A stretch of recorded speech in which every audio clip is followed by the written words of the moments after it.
میرے دوستو،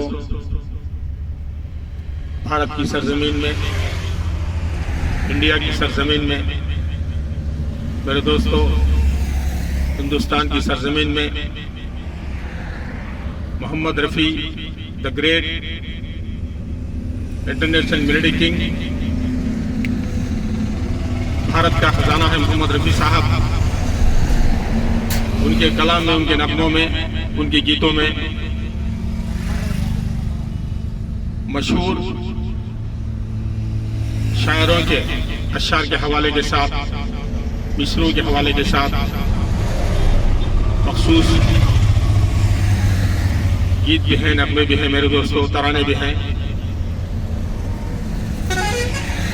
علامہ اقبال رحمۃ اللہ تعالی علیہ نے لکھا، نہ تو زمین کے لیے ہے نہ آسماں کے لیے، جہاں تیرے لیے تو نہیں جہاں کے لیے۔ اس شعر کو لے کر شکیل بدایونی، دلیپ کمار، یوسف خان صاحب کے لیے لکھتے ہیں، اور محمد رفیع صاحب کی آواز ہے۔ پلٹ کے سوئے چمن دیکھنے سے کیا ہوگا، پلٹ کے سوئے چمن دیکھنے سے کیا ہوگا، وہ شاخ ہی نہ رہی جو تھی آشیاں کے لیے، وہ شاخ ہی نہ رہی جو تھی آشیاں کے لیے، نہ تو زمین کے لیے ہے نہ آسماں کے لیے، تیرا وجود ہے اب صرف داستاں کے لیے۔ اردو کے نوشا، اردو کے مشہور شاعر میر تقی میر، جذبات کا سمندر، ان کے شعر کو لے کر محمد رفیع صاحب لتا منگیشکر کے ساتھ ایک اور نغمہ پیش کرتے ہیں۔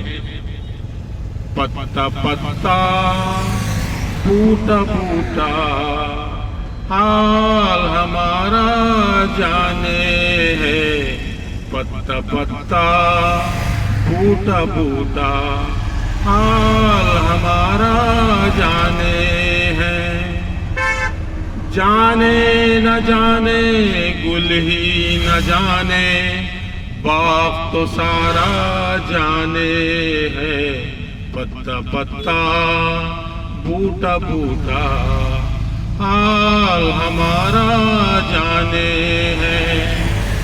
اسی طرح سے میرے دوستو، امیر مینائی اردو کے شاعر، جن کے اشعار میں کافی دم ہے میرے دوستو، ان کے شعر کو لے کر کے رفیع صاحب کی آواز میں ایک نغمہ بنایا گیا۔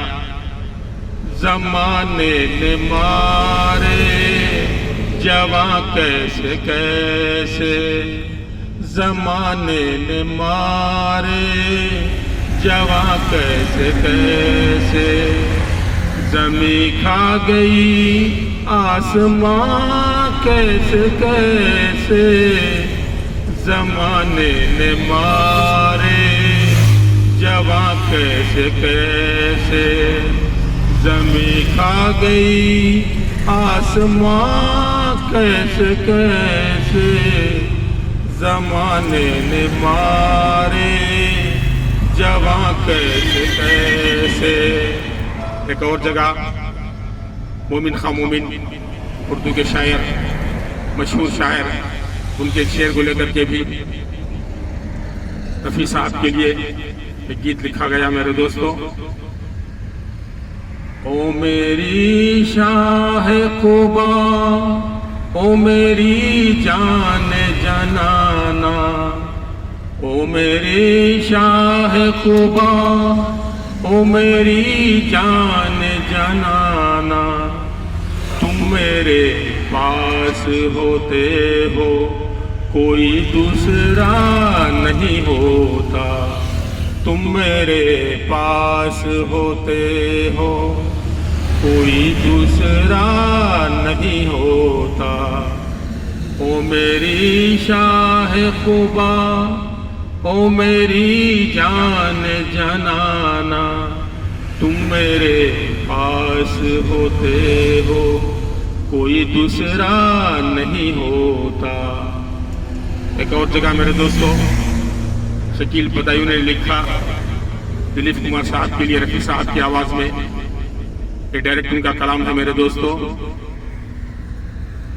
एक शहंशाह ने बनवा के हसी ताज महल, एक शहंशाह ने बनवा के हसी ताज महल, सारी दुनिया को मोहब्बत की निशानी दी है, सारी दुनिया को मोहब्बत की निशानी दी है। एक शहंशाह ने बनवा के हसी ताज महल, सारी दुनिया को मोहब्बत की निशानी दी है। हजरत शाहजहां मुगलिया खानदान के बादशाह जिंदाबाद मेरे दोस्तों, भारत जिंदाबाद, भारत की शान जिंदाबाद मेरे दोस्तों। जिस तरह ताजमहल को हम याद करते हैं, इसी तरह से मोहम्मद रफी साहब को भारत की जनता, सारी दुनिया की जनता याद करती है मेरे दोस्तों। सारी दुनिया के लोग, आवाज की दुनिया का बेताज बादशाह है। संगीत को जिस पे नाज है वही मोहम्मद रफी की आवाज है मेरे दोस्तों। मोहम्मद रफी पक्का देशभक्त, देश प्रेमी, ईमानदार, ड्यूटी में फर्स्ट, सर्विस में फर्स्ट, ह्यूमैनिटी सर्विस में फर्स्ट, देशभक्ति में फर्स्ट है मेरे दोस्तों। तो लिहाजा मैं हमारी भारत की सरकार से गुजारिश करता हूँ, रिक्वेस्ट करता हूँ कि मोहम्मद रफी साहब के खिदमात को फन की दुनिया में क्यों ना हो, समाज की दुनिया में क्यों ना हो, भारत की दुनिया में क्यों ना हो, सारी दुनिया में क्यों ना हो, मोहम्मद रफी साहब के खिदमात पर इन्वेस्टिगेशन किया जाए। अच्छा नतीजा मिलेगा, अच्छा रिपोर्ट मिलेगा। तो लिहाजा भारत रत्न बेहतरीन अवार्ड से, भारत के शानदार अवार्ड से मोहम्मद रफी साहब को नवाजने की जरूरत है। ये भारत की आवाज है, भारत की जनता की आवाज है।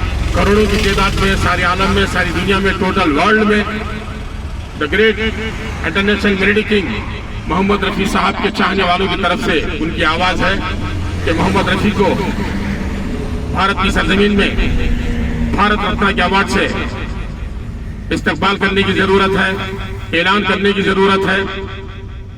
दस्तूर हिंद की सतह पर, पार्लियामेंट की सतह पर, कौमी सतह पर मेरे दोस्तों भारत का हर देशवासी खुश होगा मेरे दोस्तों, क्योंकि मोहम्मद रफी साहब के अंदर एक बात थी, न इधर की बात करो न उधर की बात करो, न इधर की बात करो न उधर की बात करो, जिस कंपनी का खाते हो उसी कंपनी की बात करो।